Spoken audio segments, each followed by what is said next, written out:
So Elise Stefanik has been interviewed in Congress as she is the proposed United Nations American ambassador. And I have to say that, to be honest, under Trump's previous administration, we had Nikki Haley, who is, of course, a deep friend of Israel.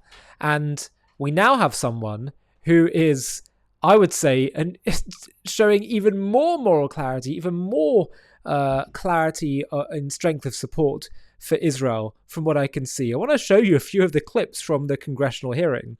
Here, first of all, this was posted by Al Jazeera as a way to try and, take a snipe at Elise Stefanik. And what she says here are the kind of things that I might say on the channel, but to actually hear an potential American official saying these things, have a watch.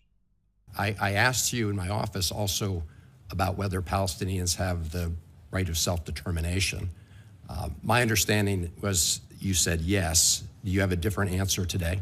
That was not the direct question that we discussed. I said the Palestinian people... You believe that Palestinians have the right of self-determination? I believe the Palestinian people deserve so much better than the failures that they've had from terrorist leadership. It's just a pretty simple question. And I believe we need I take it peace in the region. Of course they deserve human rights. So... I want to ensure that, number one, we bring the hostages home. So do all of us. Representative Stefanik, let me just ask you. I have 30 seconds left. I'm rarely surprised by answers in my office, but I did ask you whether you subscribe to the views of Finance Minister Smotrich. Of who? I'm sorry, Smotrich. This is the Israeli Finance Minister Smotrich and the former National Security Minister Ben-Gvir, who believe that Israel has a biblical right to the entire West Bank. And in that conversation, you told me that, yes, you shared that view. Is that your view today? Yes. Okay. Just says it completely, without qualification, yes. Now, some people look at this and say, that's outrageous. Well, this actually reflects the truth, and it's amazing to see her say this. And I want to show you some other clips from what she said in the congressional hearing, but let me just briefly unpack what she's saying here.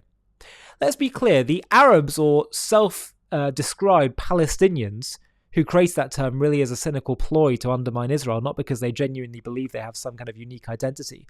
In fact, at the beginning of the PLO, the Palestine Liberation Organization's charter, it says they consider themselves an inseparable part of the Arab people, Arab nation. So in 1948, if the Arabs would have won against the Jewish state, God forbid, then there wouldn't be a Palestinian state. They didn't even call themselves Palestinians at the time. They called themselves Arabs. It was Jews who actually called themselves Palestinians. Because that was the name of the region, renamed by the Roman Emperor 2,000 years ago when he renamed the land of Judea. But anyway, had they won in 1948, there would be no Palestinian state. Egypt would have a chunk of the land. Jordan would have a chunk of the land. Lebanon would have a chunk. Syria. And so she understands that they've had 100 years of opportunities to have self-determination. And they've kept saying no at every single turn, every single deal. So yes, we want human rights for everyone. Yes, we want that. But to say they have a right to self-determination, they themselves, the Arabs or self-described Palestinians, have told us they're not really interested in self-determination. They're just interested in getting rid of the Jewish state. So you couple that with the other thing, which is that, yes, from a biblical perspective, as well as historical, indigenous, and legal perspective, the Jewish people have a right to not the West Bank, which again, just like the word Palestine, was created to sever the Jewish connection. They're calling it West Bank because it's west of the bank of the Jordan River. Really, the historical name for it is Judea and Samaria. And yes, the Jewish people have a right to be there. But what's even more impressive is that she believes in that from a biblical standpoint. Many people have biblical beliefs that God gave the Jewish people the land of Israel as an eternal inheritance, but they don't bring that into politics. My question is, why not? If you believe it's true, it's true. I think for too long, biblical ideas have just been sort of just for private, just for in our own minds. She is actually bringing that into public life. And I think it's a remarkable moment. Let's have a watch some more clips. Here she is talking about the rot, the anti-Semitic rot at the United Nations. Let's have a watch. Because if you look at the anti-Semitic rot within the United Nations, there are more resolutions targeting Israel than any other country, any other crisis combined. And we have significant national security councils, the anti-Semitism, whether it's UN Women failing to condemn Hamas's terrorist attack and terrorist regime against innocent civilian women, using rape and targeting women specifically, taking them hostage. I am overjoyed that those 3 young women hostages were returned home. We need to stay committed to ensuring every hostage is brought home. I've met with many hostage families. This position, we need to be a voice of moral clarity on the UN Security Council and at the United Nations at large, for the world to hear the importance of standing with Israel.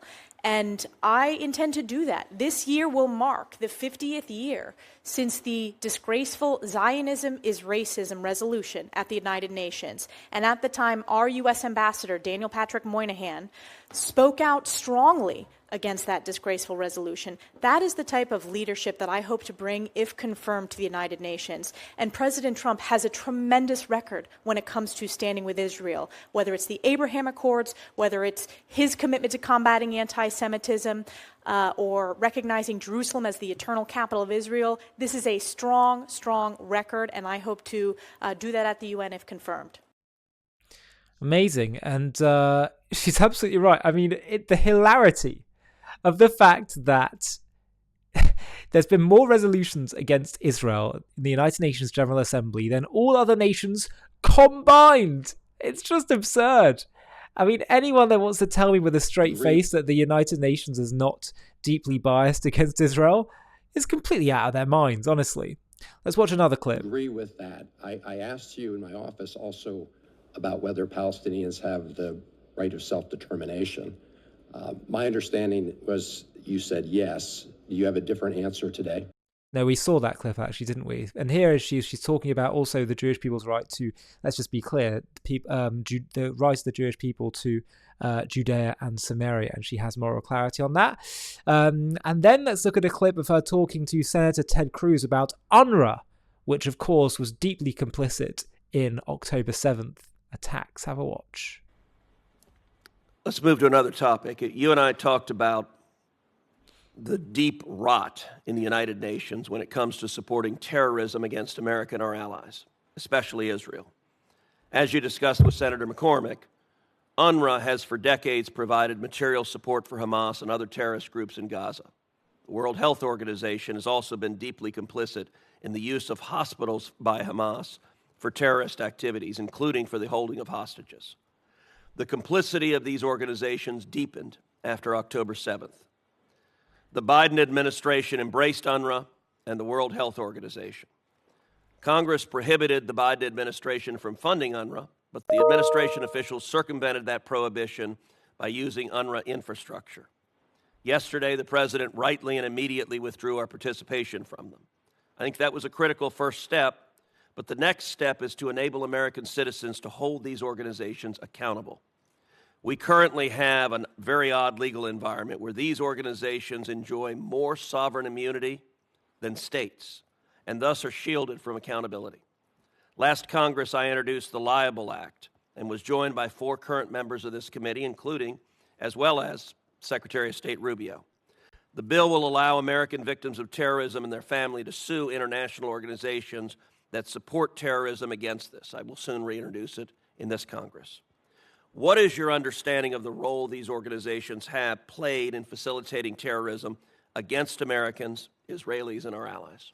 Well, UNRWA, there were individuals in UNRWA who participated, who executed and committed terrorist acts against Israel on October 7th. Sinwar, the leader of Hamas, carried an UNRWA passport. You had a Hamas data center under UNRWA headquarters. So the rot is deep. Congress made the right decision. I was proud to be one of the leaders when it came to defunding UNRWA. And I am committed to holding them accountable and working with the U.S. Senate and the U.S. House and the President if that legislation passes. Terrific. Thank you. Great. And let's also acknowledge that many of the terrorists of October 7th were taught in UNRWA schools. I think it was the majority of them were taught in UNRWA schools. Let's also be clear that this idea of, well, what are we going to replace UNRWA with? Why should there be an UNRWA in the first place? All this international aid's going to the Arabs who then just use it to support terrorism rather than actually build infrastructure in schools and develop their societies and economies. Frankly, the moral onus and more agency needs to be put on them and what they choose to do, not everything being done by the international community, which gives them everything and then excuses them for for their poor behavior and has such a low bar of expectations. This is great to see, very promising. It's just good to see sanity prevail rather than people burying their heads in the sand in lies and falsehood just because they seem to be like the norms and conventional wisdom. Elise here seems to have a lot of moral clarity and courage, and we definitely need that right now. Hi, thank you so much for watching. To watch another one, click here. To stay up to date with all our content, click here to subscribe. And if you're able to, you can help support JTV to grow and grow by clicking join below this video, where you can become a member and get perks including early access to videos and private live discussions with me. But most of all, you'll be partnering with us on our mission to change the world.